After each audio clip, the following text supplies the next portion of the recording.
and calming your mind by watching breath mindfully for a few moments.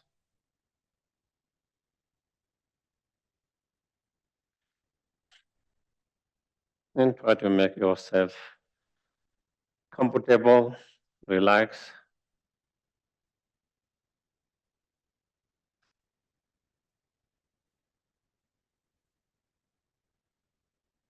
and just try to keep your mind on the breath as you inhale and exhale, observing and being aware of that. Recording in progress.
And once your mind is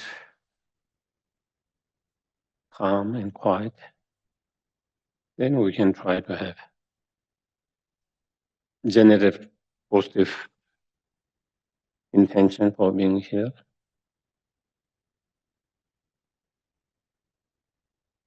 By thinking that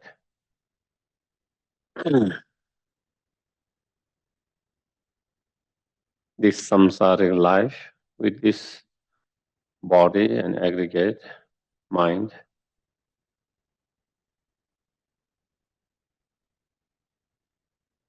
is not so easy.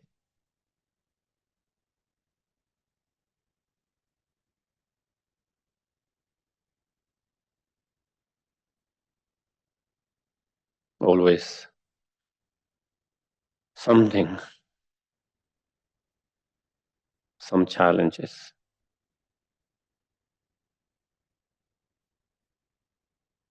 Sometimes we don't feel so good with our health. And even when our health isn't good, something's always kind of bothering.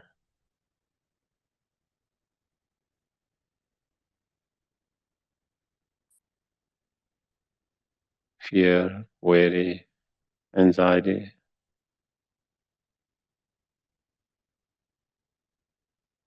feeling low,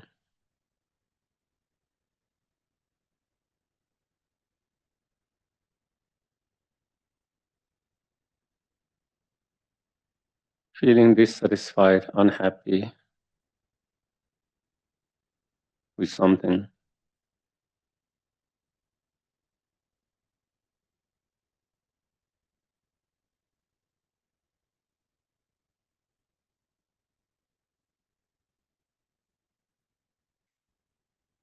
it's hard to feel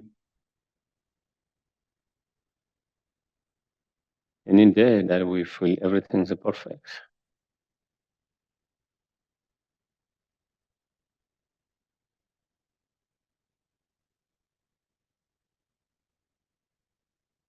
And that is samsara. That is what it means by samsara.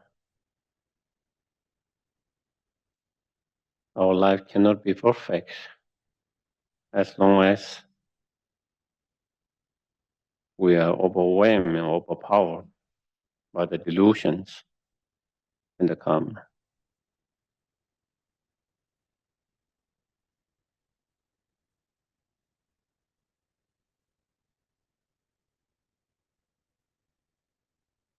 And if we want to have more stable, perfect, truly happy life, we really need to free from the samsara.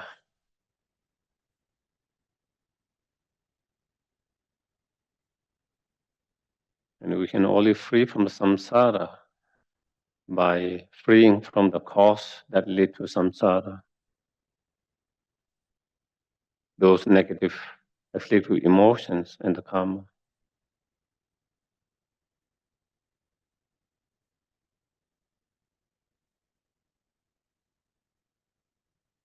And to cut and destroy those negative afflictive emotions,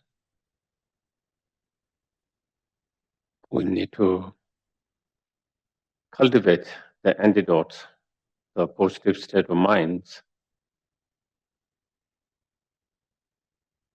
that can encounter those negative emotions and destroy them.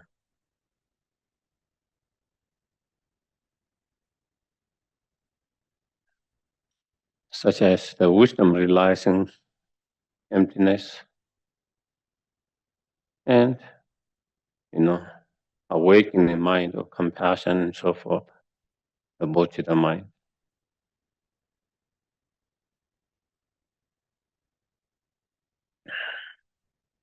And to cultivate those positive state of mind and to improve those positive state of minds, we need to contemplate,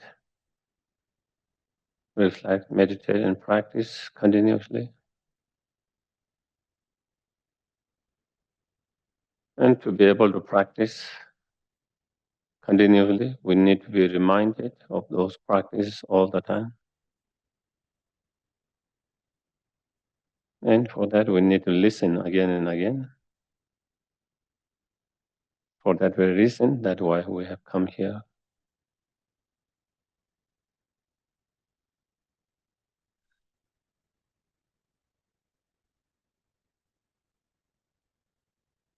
Me coming here, listening, the teaching, the talk, and engage in discussions and reflection, contemplation. May all of this become cause and conditions to actualize our own highest potential, the fully awakened state.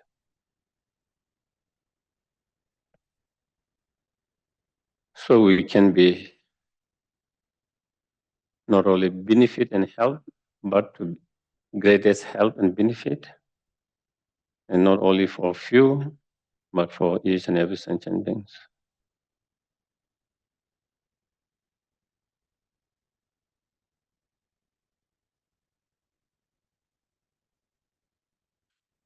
Okay.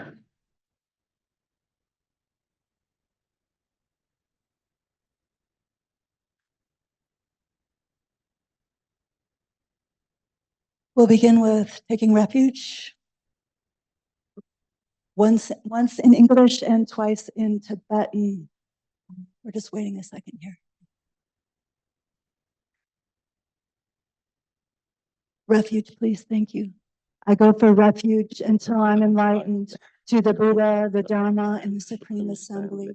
By the merits I create through listening to the Dharma, may I become a Buddha in order to benefit all sentient beings.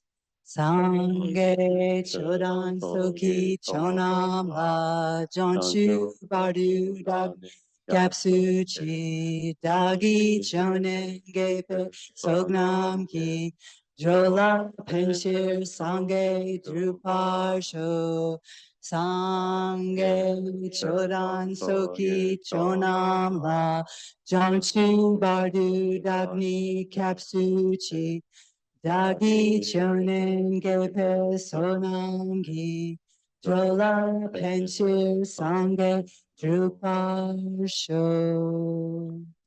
Angye dujeni ronen, awadam jebang beche, tambe chuni tunjebe, godam de la chak sa lo.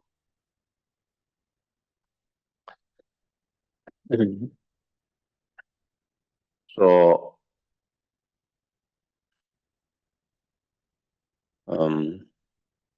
we have been studying this particular text by the Third Dalai Lama,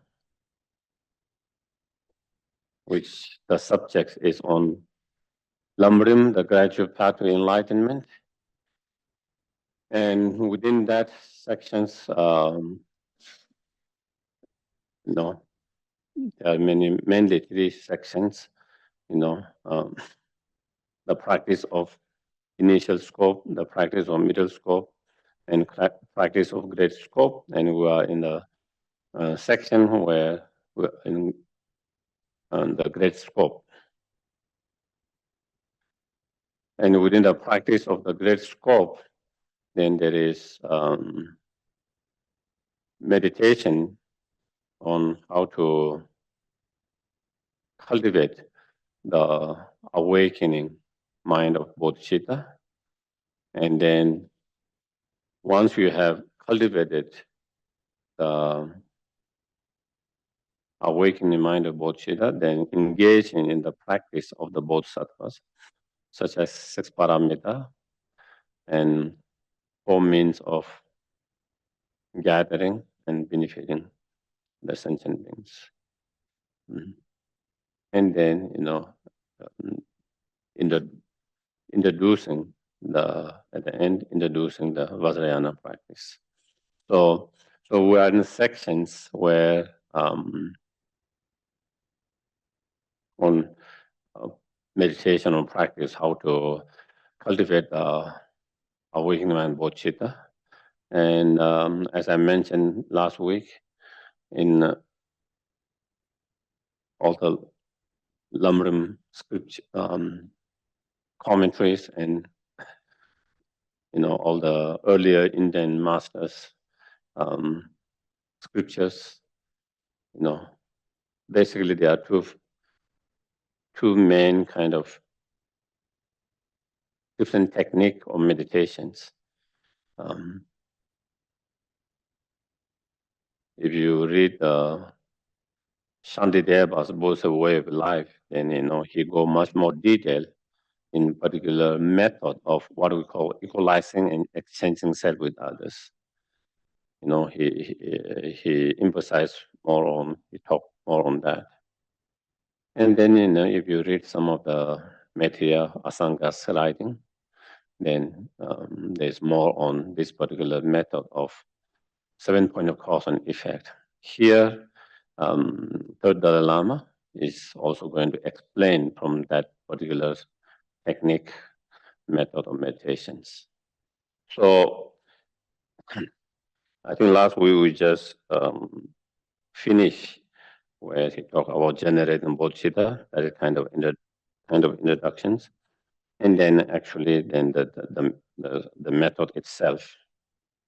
And within that, he explained brief explanations and more detailed explanation on each of them. So it's page number 20, where it says a brief explanation. So that is based on, as I mentioned, 7 point of cause and effect. So there are 7 points, and 6 of them cause, and the 7th one, the effect, the result, the bodhicitta mind. Here it says the first cause is the awareness that all sentient beings have been your mother. So that is the first, recognizing and being aware how, even though we cannot remember now, but how each and every sentient being has been our mother in the past.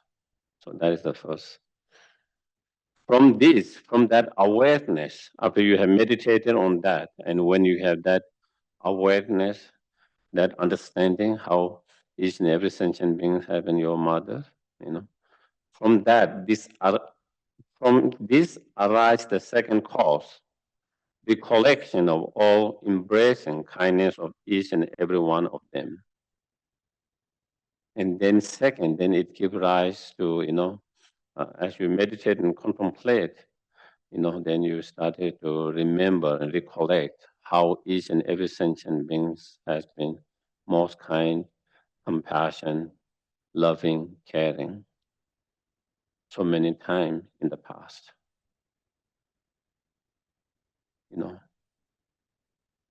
And then this gives the second cause, give rise to the third cause, the wish to repay their kindness.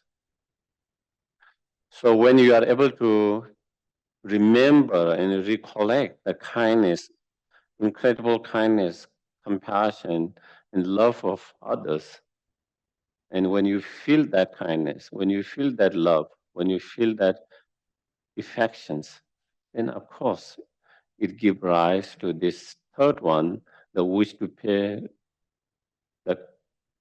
repay the kindness, wanting to give back, wanting to do something to support for all the love they have given you, all the compassion they have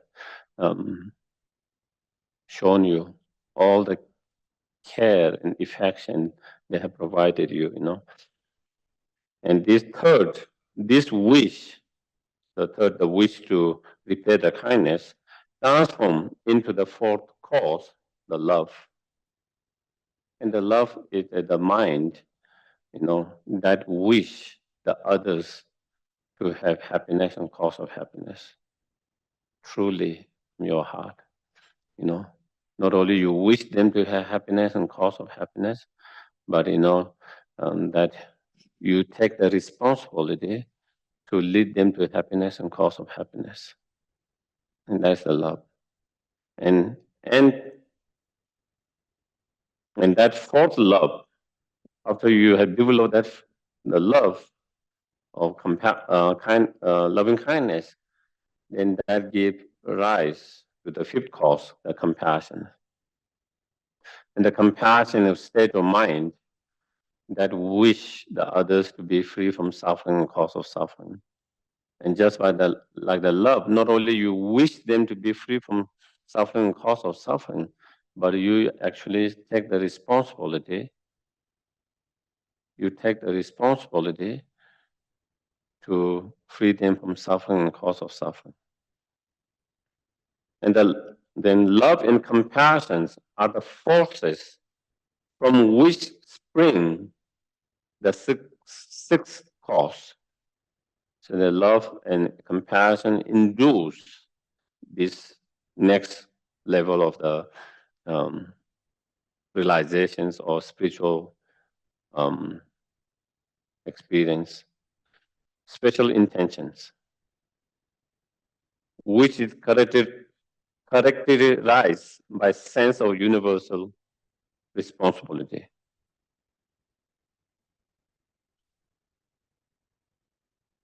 And these special intentions,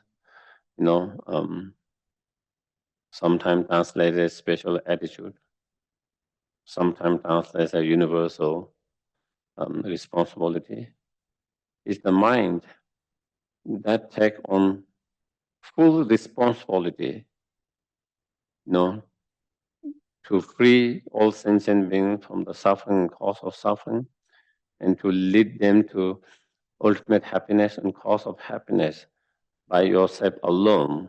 So is, cultivating this special attitude.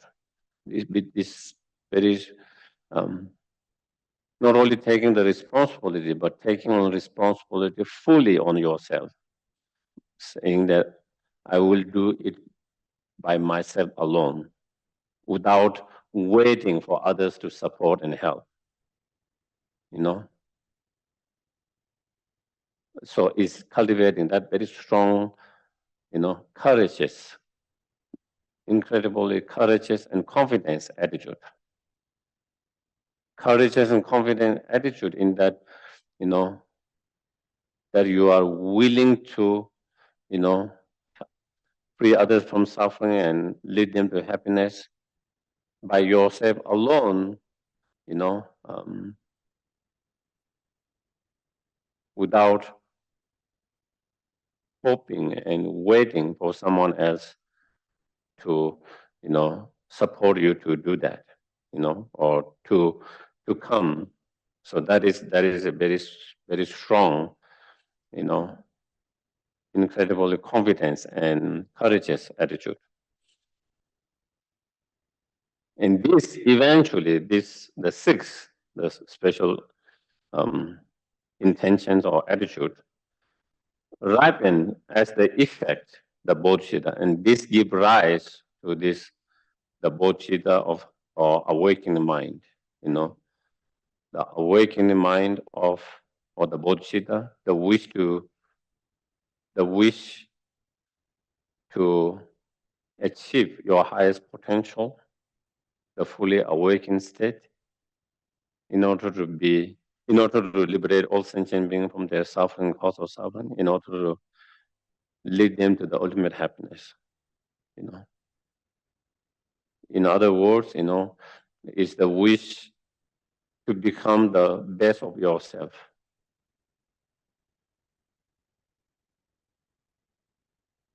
In other words, it is the wish to,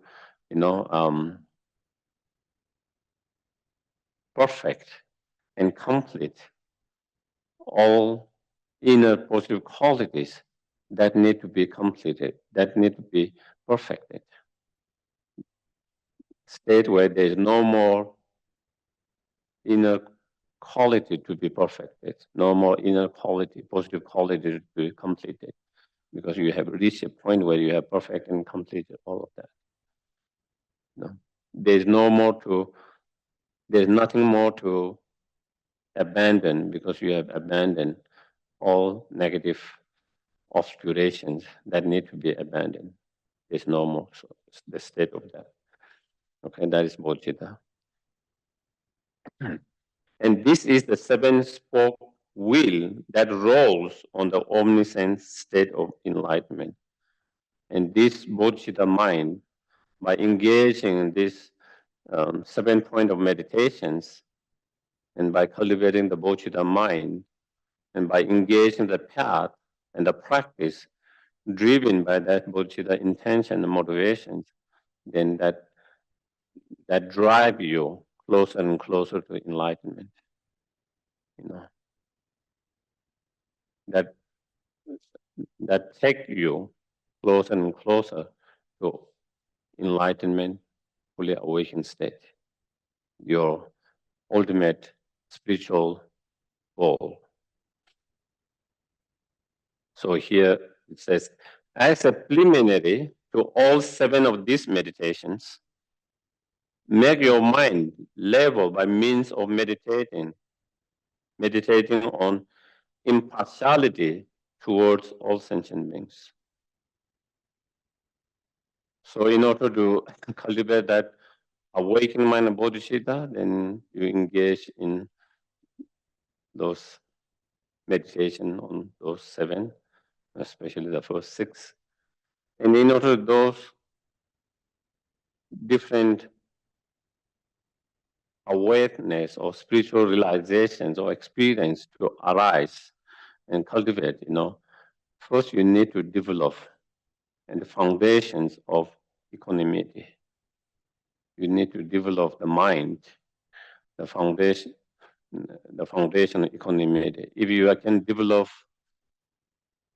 foundation of equanimity, then you can feel loving kindness to all sentient beings. Then you can feel compassion to all sentient beings. And then you can cultivate the bodhicitta mind. If your mind is not level or even by the equanimity, if your mind is uneven, unlevel by the bias and discriminating mind, having so much attachment to some, having so much aversion to some others, so your mind is uneven, your mind is unlevel.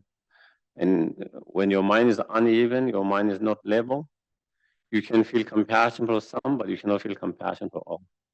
You can feel loving kindness for some, but you cannot feel loving kindness for all because of that uneven mind.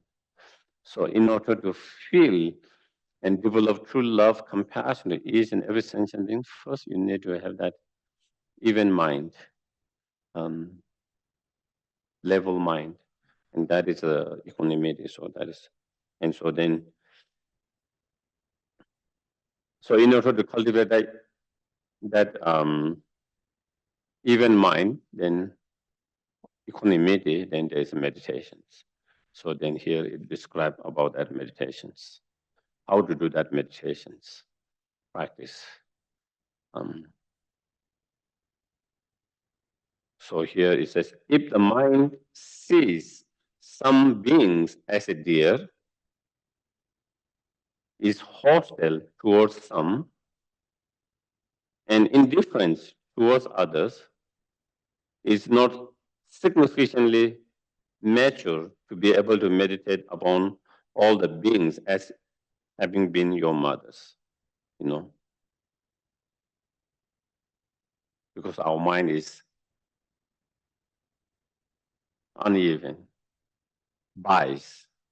And your mind, when your mind is uneven and biased, then, you know, you cannot feel and have the awareness that all sentient beings has been your kind mother, you know. So then it says, if the mind has no equanimity, any love or compassions generated will be biased and unbalanced.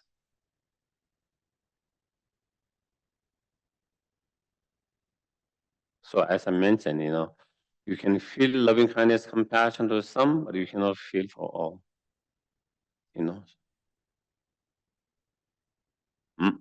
And if you cannot feel loving kindness, compassion to all, then you cannot cultivate the bodhicitta mind.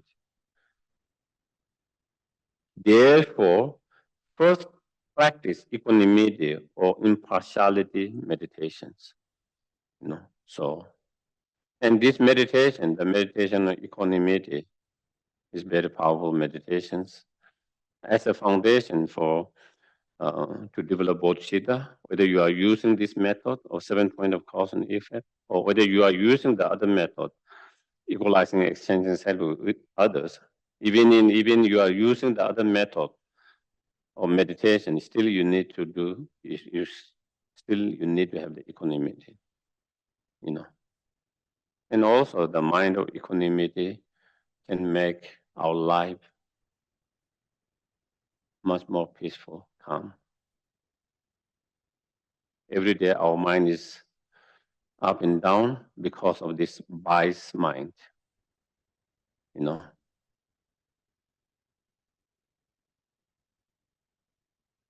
Because of our biased mind, and that biased mind is unbalanced mind. And when your mind is unbalanced, you cannot have peaceful, stable, calm mind, you know. Whatever calm, peaceful that you are feeling, get disturbed by one of those unbalanced, biased mind. Sometimes by the attachment, sometimes by the aversions, you know, and so forth. So,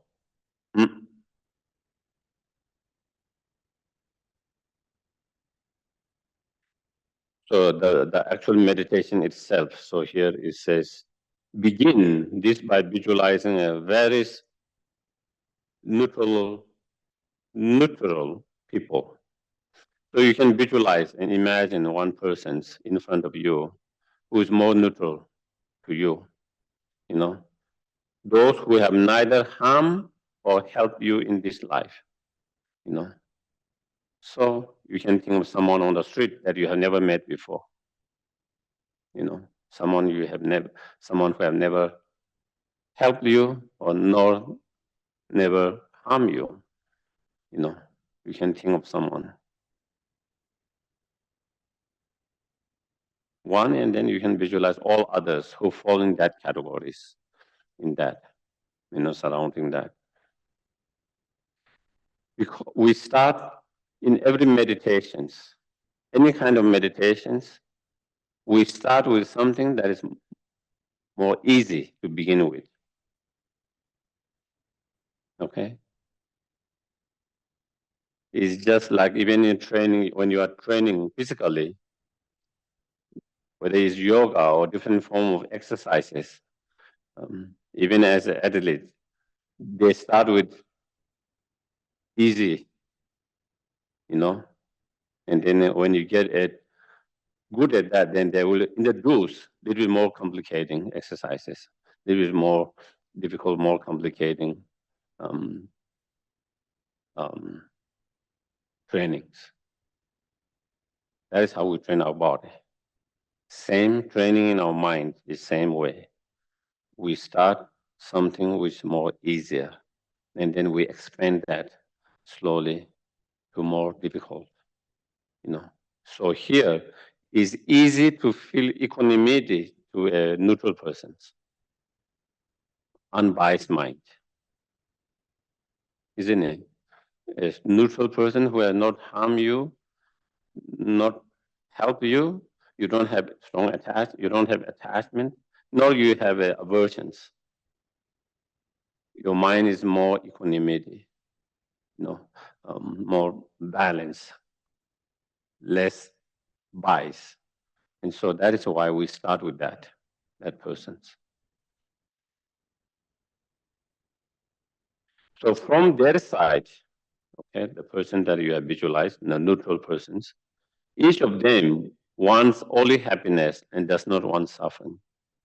So think that, you contemplate and think. Each of those persons that were in front of me, that you have imagined, that you have visualized, who have not hurt you, harm you, nor they have helped you in this life. Each of them want to have happiness and does not want sufferings. That is what they, from their side. Okay, so try to understand that. Try to contemplate. Try to meditate on that points, and then try to feel that they all want to be happy and do not want sufferings. So try to contemplate, meditate, and feel that. And then from your side, if you think from your side, not from their side, that is from their side. From your side, each of them is like a member of your families and has been your father, mother in many previous lives. Think of that. Each of those, even though we cannot remember now, but each of them has been our family members. Each of them has been our father many times. Each of them has been our mother many times. Each of them have been our grandparent many times. Each of them has been our sibling many times. Each of them has been our partner many times. Each of them have been our best friend many times.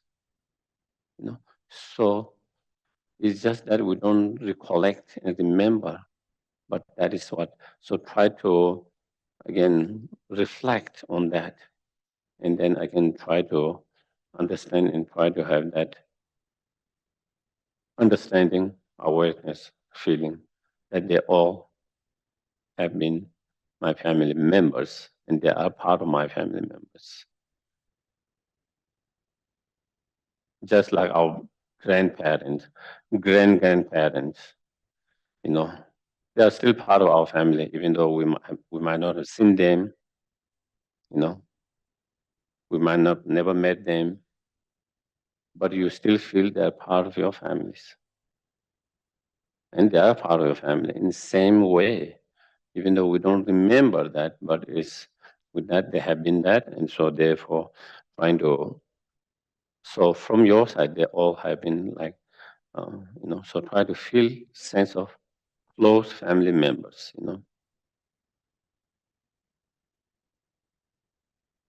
and also think, contemplate, meditate, In some lives, I've held them dear, very close, very dear, and have helped them, Whereas in others, I've held them as adversaries and have harmed them as well, So, in the past, there are times, when we have hold them very closely, dearly, and try to help them in whatever way we can. And there are times when we hold them as, adversary or even enemy, and when we have hurt and harmed them, This is hardly correct, So therefore, that being the case, is not correct to become indifferent or to be biased, Therefore, I should meditate now in order to generate an attitude of impartialities or equanimity towards them all. So that is how you try to meditate. And not only in the past, even in this life, nothing is permanent. Nothing is permanent. Someone you hold very closely now, very dear now, they could become adversary in the futures. Situation can change. Someone at the moment, someone you hold as a enemy, adversary, is possible they can become your best friends.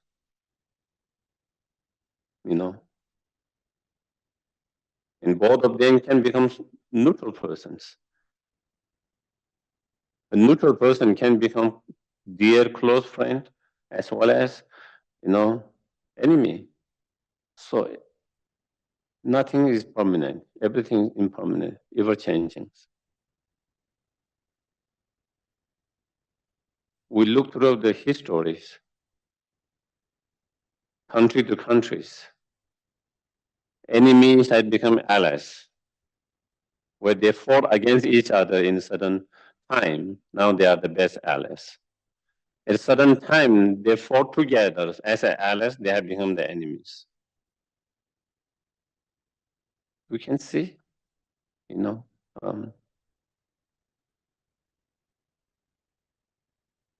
same with party to parties, same with different organizations, ever changing. And even in our life, how much it changes, Many of my close friends, dear friends of when I was younger, now they have become more like stranger to me, neutral to me. I don't know where they are. They don't know where I am. We don't have any communications. So it has become more like stranger, neutral.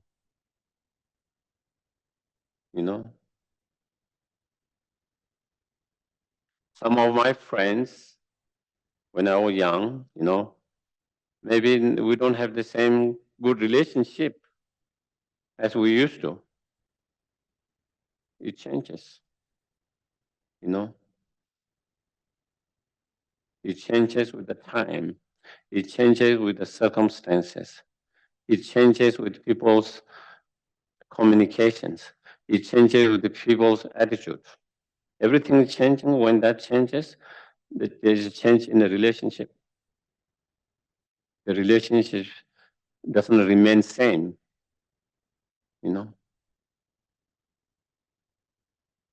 And on the other hand, There are some people at the very beginning, you had a little bit more difficult relationship, because maybe there's some misunderstanding, because there was not enough communications, they didn't know each other better. But with the time, as you begin to understand each other, know each other, spend more time, you begin to become more closer and closer,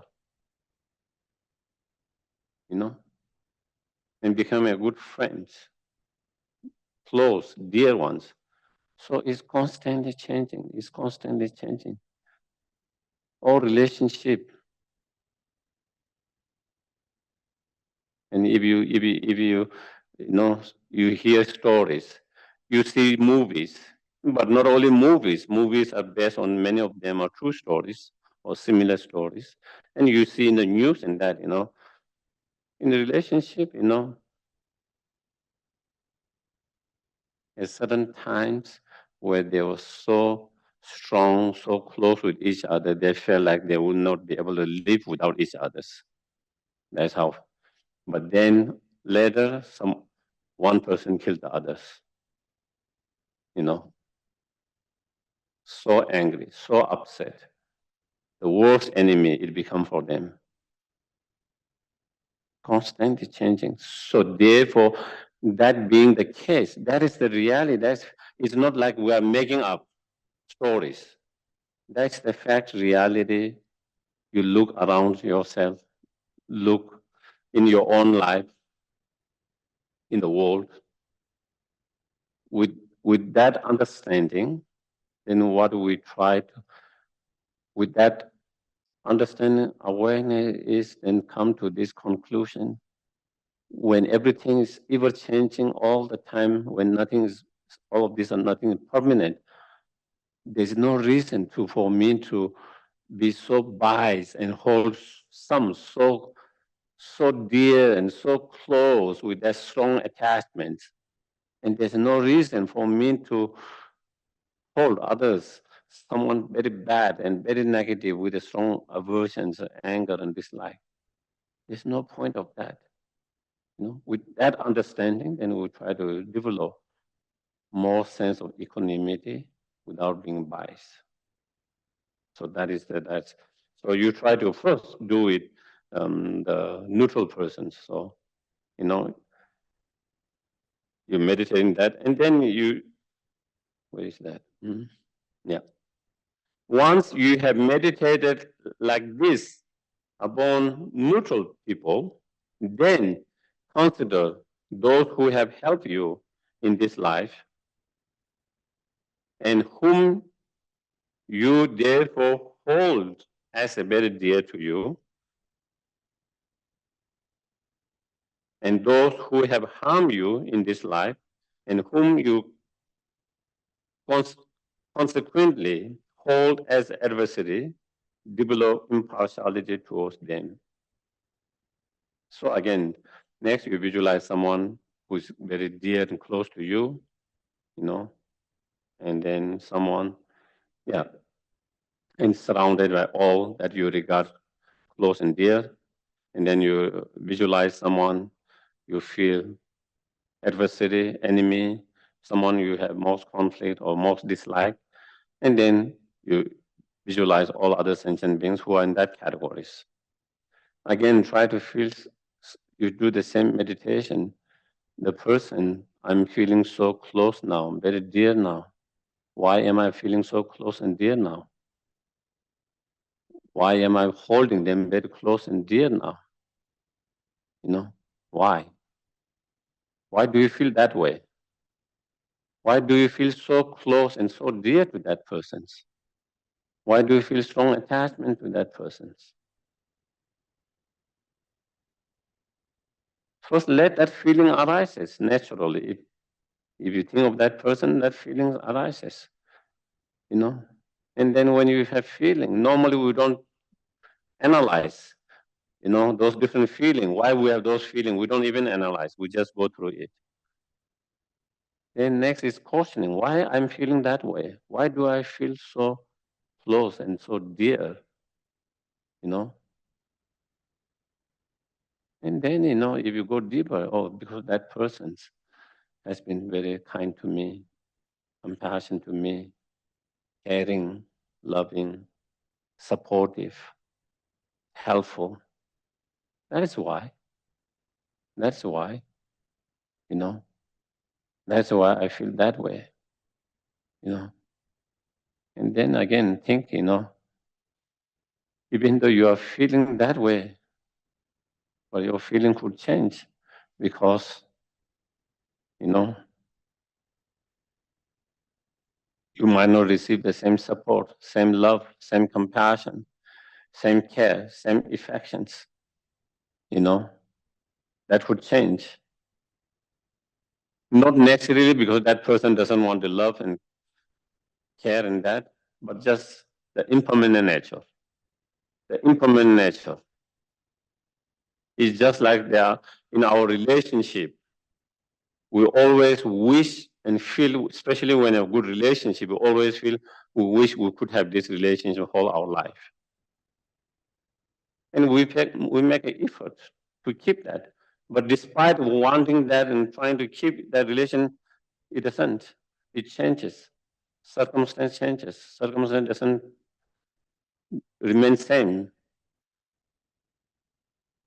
Sometimes our mind changes, their mind changes, our attitude changes, their mind changes, our view changes, their view changes.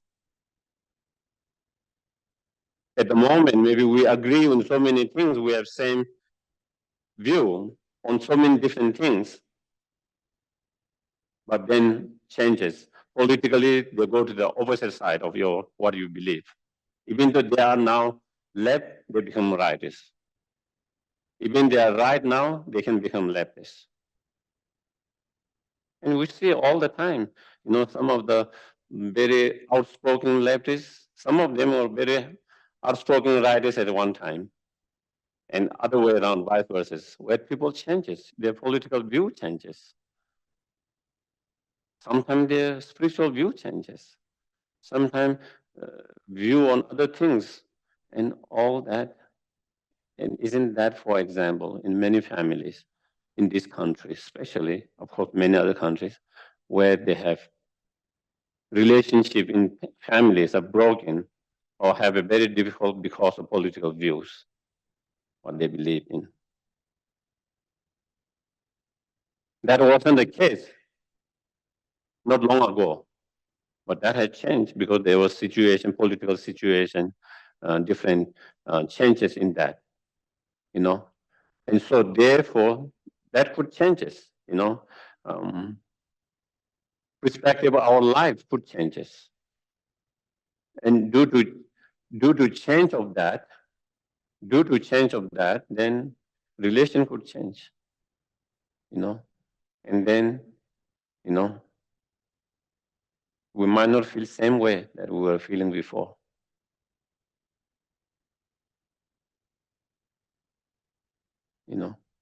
So so with that understanding, nothing is permanent. Since nothing is permanent, there is no reason for me to be so biased and so strongly attached. And instead, letting go of that attachment. Instead, letting go of that attachment and creating more kind of equanimity without being strongly biased and strongly attached. And same with the other, someone whom we regard adversary, enemies, whom we dislike, have conflict, even that could changes. Even that could changes. Again, same thing. Their view could changes. Our view could changes in all different areas. And we can come to a where we all agree on same thing, common views in everything, and we can become a good friends, dear and supportive of each other. That is also possible. It has happened. It is happening everywhere, and that could also happen. Again, because nothing is permanent. That person is not permanent. You are not permanent. That person's mind is not permanent. Your mind is not permanent. That person's view and attitude is not permanent. Your view and your mind is not permanent. the situation that lead us to have those feelings, that is also not permanent, it's impermanent. Everything could change, everything is impermanent. When it changes, situation changes, your feeling changes. And your feeling changes, that person doesn't become adversary or enemy anymore. And therefore, that being the case, there is no reason for me to hold this, again, bias, discriminating mind of a strong aversion, strong anger, and strong dislike. There's no reason. And with that understanding, awareness, then you try to, have more equanimity, less bias, less discriminating, less strong aversions.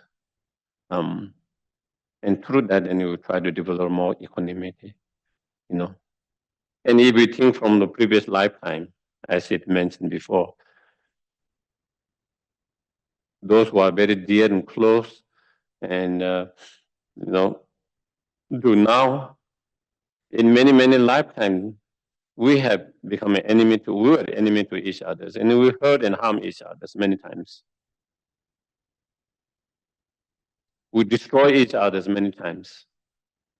So there are times when we have helped each other, there are times when we have hurt each other, harmed each other.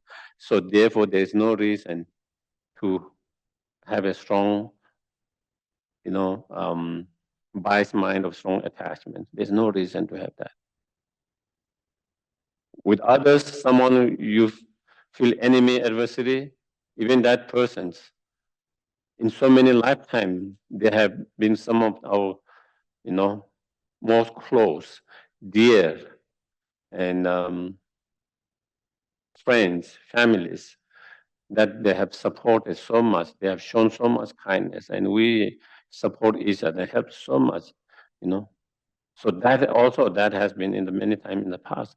So again, based on whatever differences we have at the moment, we shouldn't hold so much strong bias or so much strong aversions, anger, and dislike.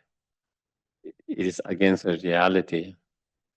It is against the reality. And so again, with that, then we let go of those biased mind of strong aversion, anger, and dislike, instead trying to develop more equanimity mind, more balanced equanimity mind, And when you have that balanced, more equanimity mind, it helps your mind to be more calm, more peaceful,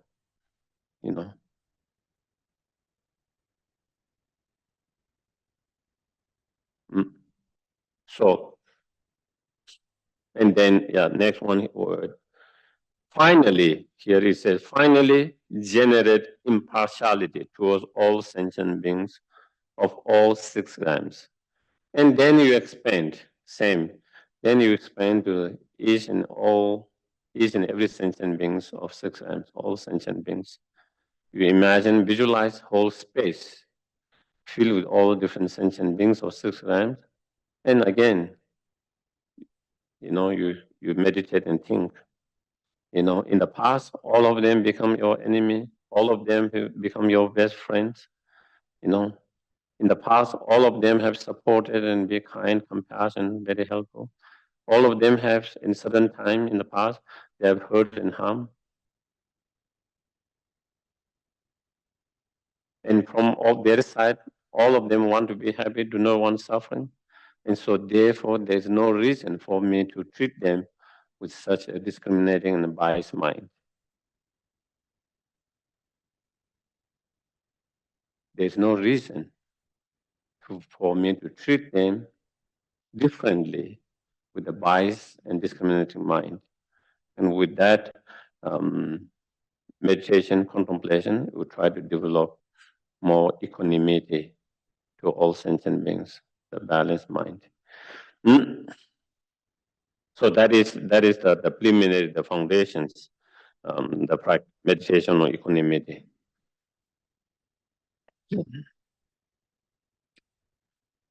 And next, coming to the 7 points, more detailed explanations. So here, more detailed explanations.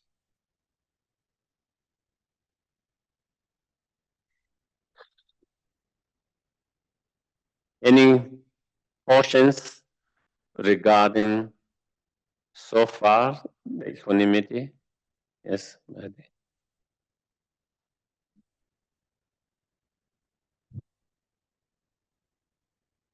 Thank you.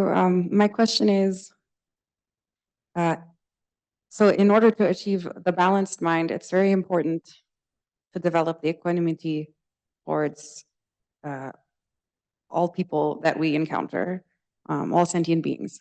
But also to have a balanced mind for, I think, just circumstances in our lives. So what are some useful meditations to develop equanimity towards events, circumstances in our lives? Mm-hmm.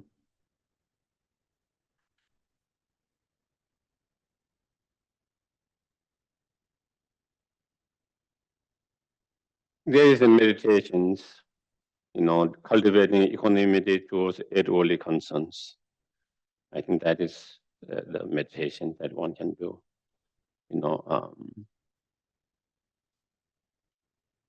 For example, again, we have biased mind, discriminating biased mind, being attached to pleasant experience, comfort, and having a biased and discriminating mind, having a strong aversion and dislike towards discomfort and pain, And so again, you try to develop equanimity by seeing, by contemplating on the positive side of discomfort, the positive side of the pain. When you only think negative side, that is, when you only think negative side of that, then you have strong dislike. You have strong aversion to that. But when you started to meditate, contemplate, there might be some negative side, but also there's positive side. And there are so many different ways to see it positive. And so when you meditate on that positive side, when you see the positive of that, then you don't have a strong aversion, dislike as before you have. So you have more kind of equanimity. And same with, we have strong attachment to the comfort and happiness. Again, that is biased, discriminating mind towards experiences. Again, we are attached to that because we only see the positive side of that, the good side of that, the good quality of that objects.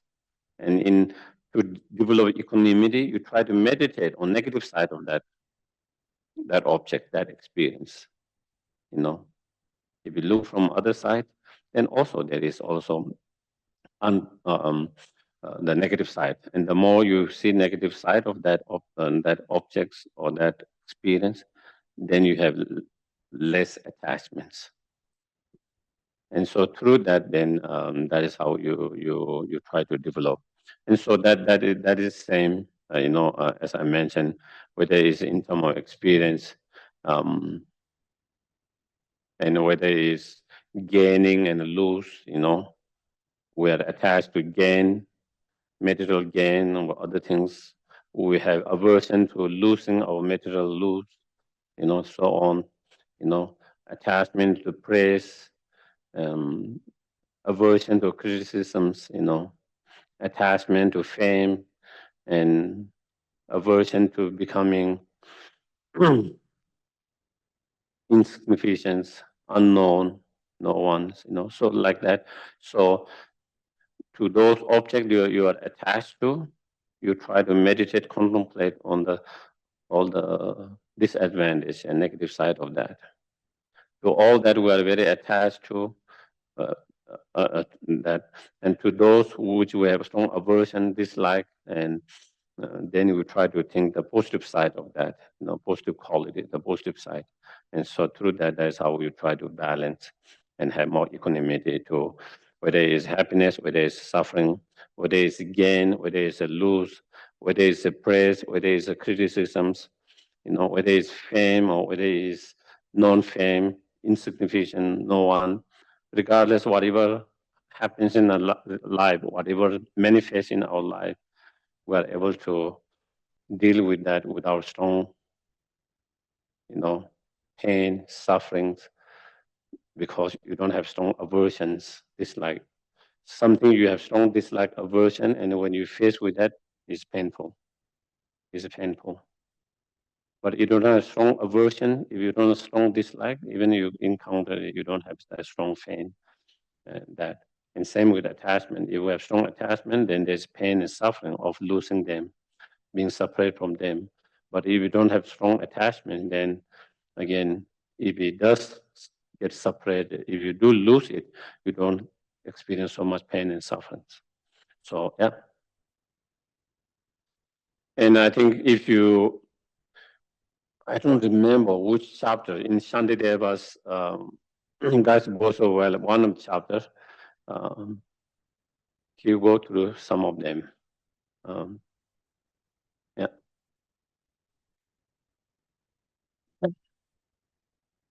Yeah, is there? Are there any questions on Zoom so far? I don't see any. So far, so good. Thank you so much, Okay. Geshe. So then going to the next, more detailed explanation. The first one, recognize that all beings have been your mother. Okay. And this is a big kind of topic in the Mahayana's teachings and Mahayana's practices. And you often hear or see different prayers, different practice, dedication everywhere. All mother sentient beings, all mother sentient beings. You see that all the time. It's very so that come from here, from this understanding. So there it says, because there is no findable beginning to sentient beings and cyclic existence,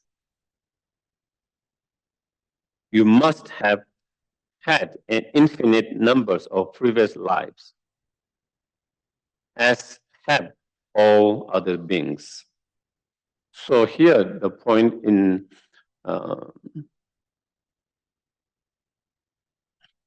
Buddhism, there is no beginning to the samsara. There is end to the samsara, but no beginning to the samsara. That's where cycle exists. There is no beginning to the cycle existence or samsara, but there is end to the samsara. Okay? And just as there is no beginning to samsara, there is no beginning to your life.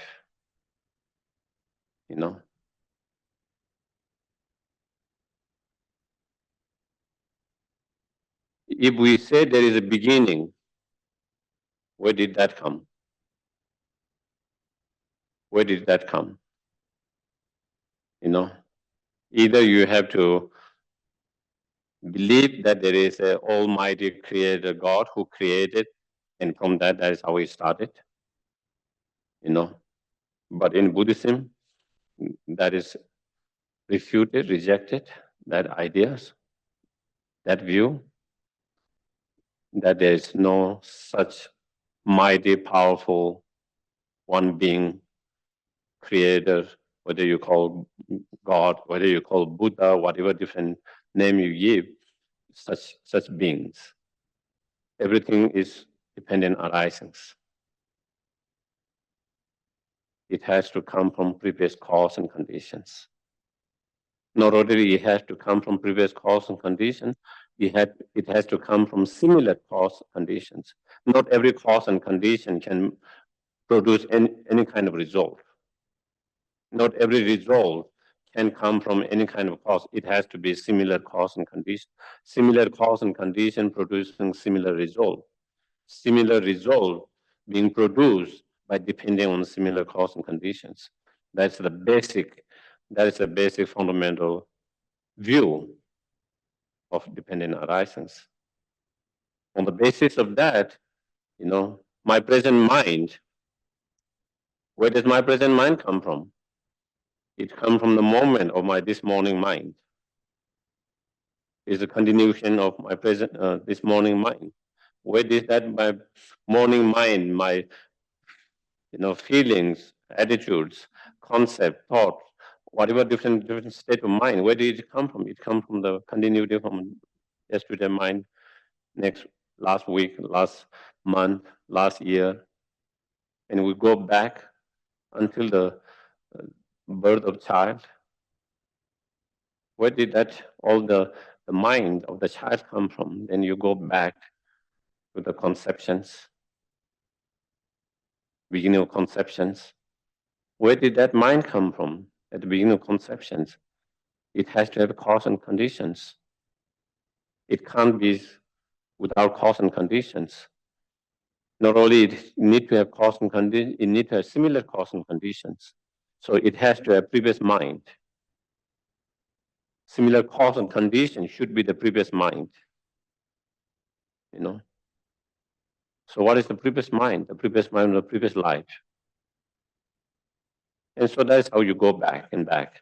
And the moment you say this is the beginning, then where did that mind come from? And so because of that, then there is no beginning.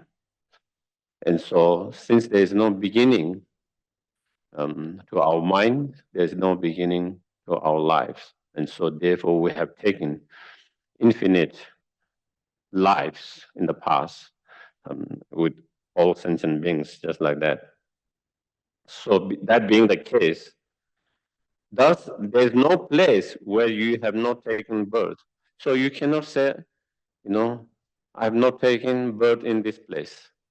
You cannot say I have not taken, because there's infinite life, and not every life is the same places, same realms, same places. So you cannot say you have not taken any of the 6 realms. You cannot say there is no places where you're not taking any birth. And there is no sentient beings who have not been your parent. And if you think, then you think, my previous parent was not necessarily my present parents. My present parents are not necessarily my next parents, next life. And so a lot of time there is change. And so therefore you cannot say, this person has not been my mother. This person has not been my father. This person has not been my sibling. This person has not been my friend in one of those lives, Not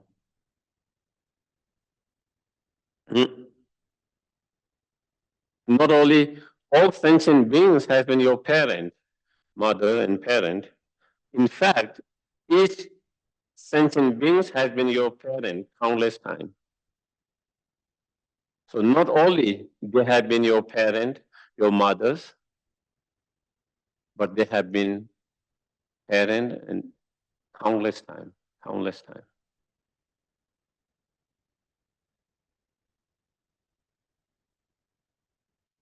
I think it's a little bit difficult for us to,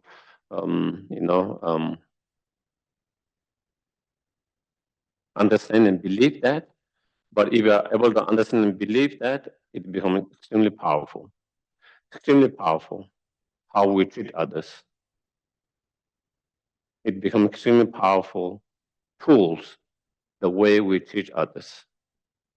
Of course, it's not so easy to understand and to believe that. But if we can, come to that understanding and belief through meditations, with the different reasoning and logics and so forth, or your own experience, then it becomes extremely powerful means, understanding, awareness for many other realizations, also the way we interact with others, the way we treat others,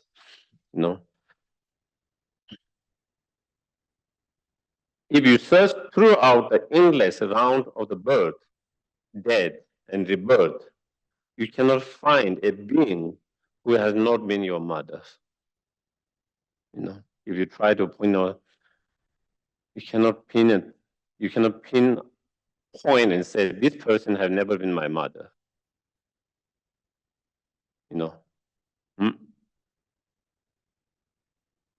all sentient beings have shown kindness towards us equally to the kindness of our mother of this life. So they have shown, you know, kindness, love, compassion, care, like this mother, so many times in so many lives in the past, all of them. Consequently, see them as being wholly kind. And that is not only you see them as being your mother, but you see them as being kind mother. Okay? So again, we will come to the next, with the next meditations, the kindness of the mothers. But if, let's say, I think majority of the people, I think, can relate with those teachings, you know, the kindness of the mother. You know, if you really think deeply and honestly, you know.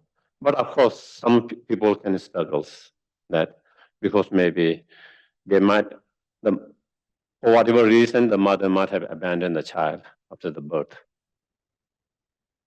Okay. For them, it will be hard for them to relate with this, you know. Again, for whatever reasons, you know, different people have different reasons. But a child who has been abandoned after birth and who have been taken care, adapted by someone else, you know, for them, then of course, all that meditation that we will be describing here does not fit exactly as it mentions. So therefore, for those individuals who have difficult in that because of this situation, then they can think of whoever most kind to them. Maybe it is the adapted parent, or it could be their whoever that is, you know, their uncle, auntie, siblings, or it could be someone they didn't know who adapted and took care of them and treat, you know. So in their life, wherever they feel most kind to them, there must be someone whom they feel kind and compassion to them. You know, whoever that person is, you try to see everyone like that person. Everyone has been like that person. It's just you just see. If for someone it was the father more than the mothers, you know, who brought up them from very young age, you know, then maybe for them the father might be most kind to them. So they can sing, everyone has been your father many times, many times. Everyone has been your father many times. If it's someone like sibling, then you can think everyone has been your sibling many times. If it is your uncle, auntie, same, you think everyone has been your uncle, auntie many times. If it's your grandparent, you can think everyone has been your grandparent. If it's your adopted parent, you think everyone has been adopted parent many times.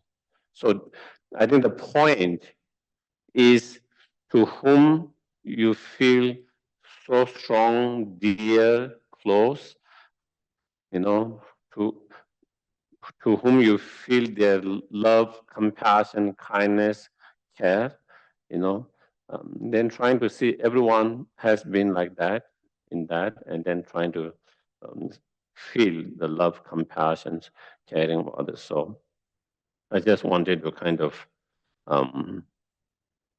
clarify a little bit here, okay?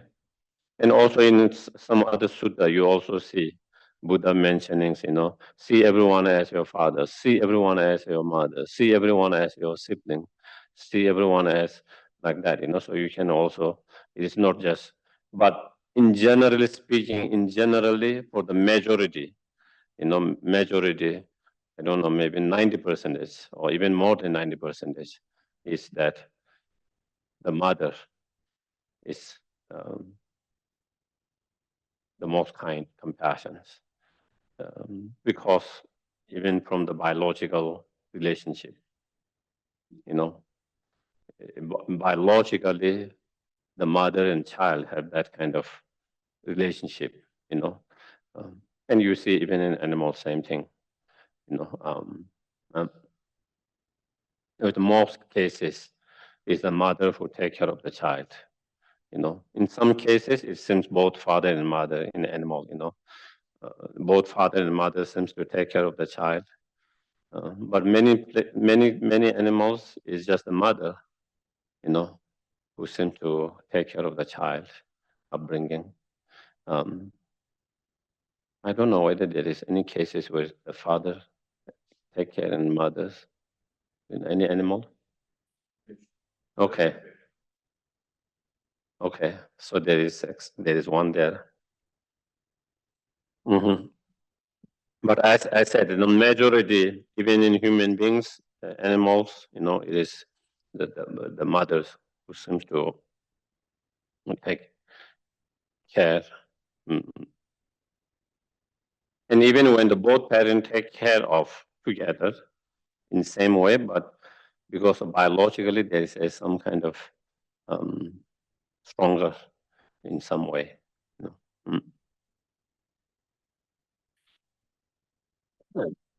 So I don't know. Next, we should. Second one is second meditations on the 7 point. Be mindful of kindness of the infinite sentient beings. Next, once you have these meditations, how all sentient beings have been your mother. How all sentient beings have been your mother, not only mothers, many times, countless. Each of them has been countless time mother. Actually, coming to that,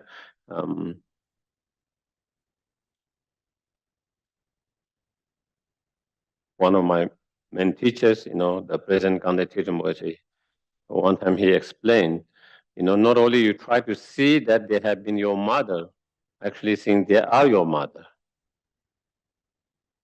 it becomes more stronger. Seeing them as your mother instead of seeing them as being mother. Do you get it? He has been my friend, or he's my friend, there's a difference. Do you get it? He has been my friend, but we are not friends anymore. He's my friend now. So therefore, when you see present, you have that stronger feeling, close. So therefore, it is, instead of just thinking they have been my mother, but they all are my mother, in different forms, it's just that we don't recognize. And he gave examples of,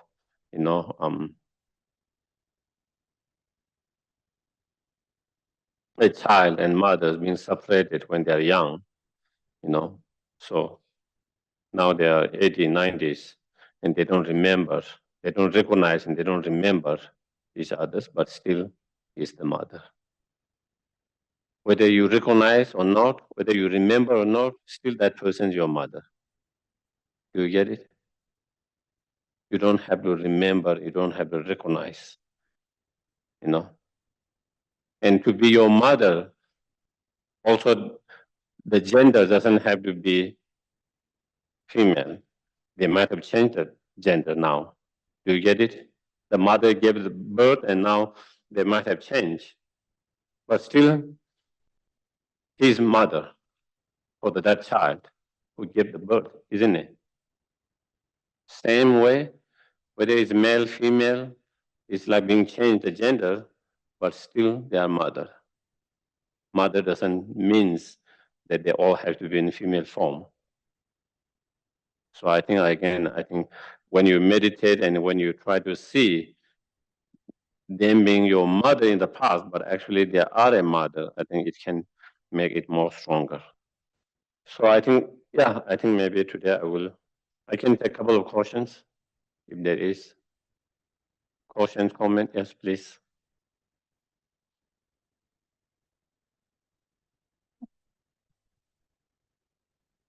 Thank you, Geshe-la. How can a Buddhist help a non-Buddhist who is suffering a great loss and doesn't understand this topic you're covering today? Mm-hmm. I don't know. Yeah.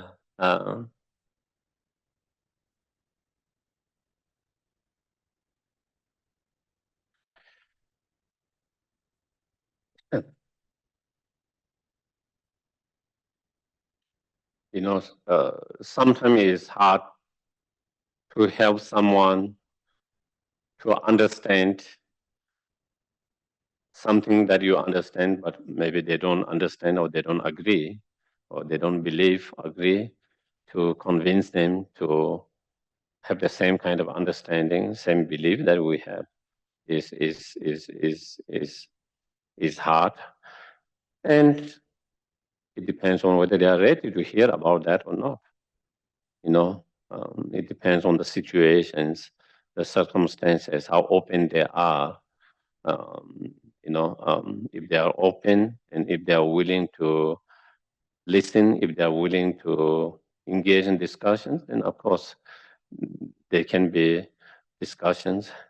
They can be trying to, explain some that can help benefit. But if they are, not willing, if they are not open, then it is hard. Um, um, and then the best is trying to inspire them with our own practice, our own examples. I think in a lot of cases, those are the best way to. And I think when they see something positive changes in us, I think they are more open to their mind is more open to discuss and find out and to learn. And so, and of course, we try to keep in our prayers, dedications, and then, most importantly is, try to keep the compassions. And then, yeah, other than that, I don't know in terms of the action itself, what is best, because I feel it can be different for different people, depending on how open they are, how willing they want to talk, discuss. Yeah, all of that. Thank you, that's helpful. Thank you.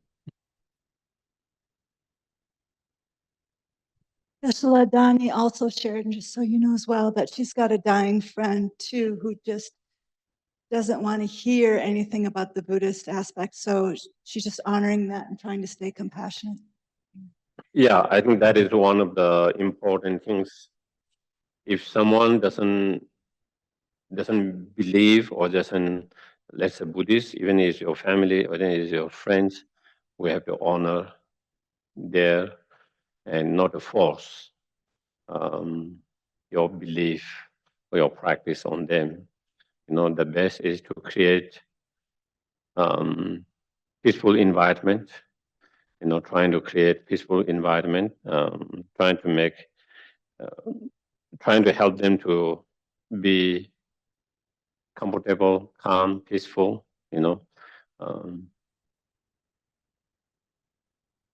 And then, of course, it depends on individuals, skills of communicating, how to help them to quiet whatever their fear, worry, anxiety, feeling of frustration, bitter, in such cases, or resentment, anger, whatever. And how can we help them, or create the environment and help them to keep their mind calm, peaceful? Sometimes it could be just some talk, skillful, without preaching Dharma. Um,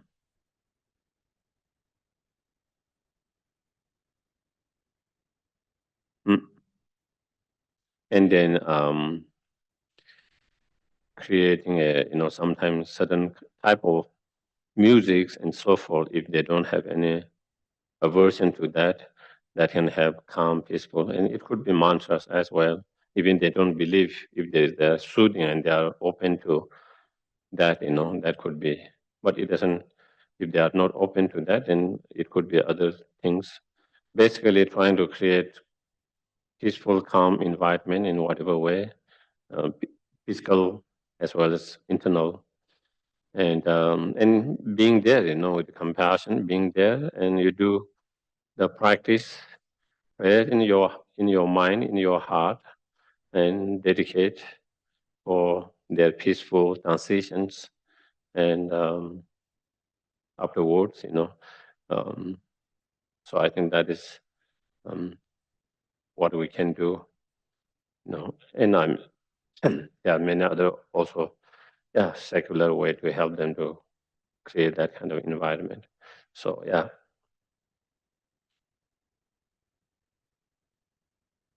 So then, dedication. If there's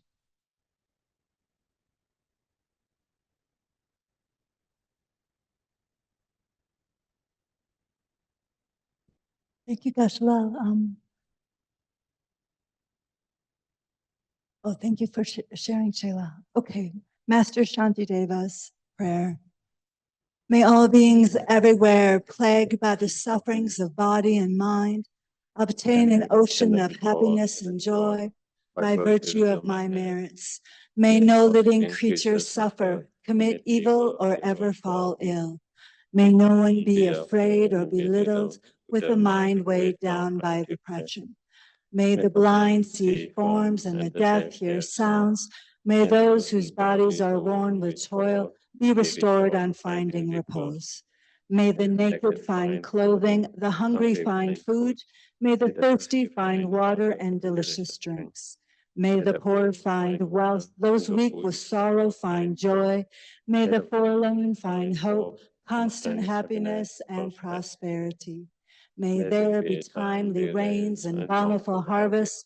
May all medicines be effective and wholesome prayers bear fruit. May all who are sick and ill quickly be freed from their ailments. Whatever diseases there are in the world, may they never occur again. May the frightened cease to be afraid and those bound be freed. May the powerless find power, and may people think of benefiting each other. For as long as faith remains, for as long as sentient beings remain, until then may I too remain to dispel the miseries of the world. In the long life prayer for His Holiness. Gangri Rawe Korwe Jinkam Dear Pendan Dewal Malu Jangwe Shenre Zingwa Tenzin Gyatso Yi Jape Site Bardu Tengyur Chi.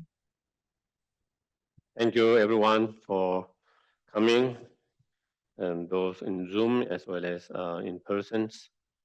And again, just like when sometimes I'm requested to come and do prayer, someone who's passing away, and I always say, did you ask that person once or not?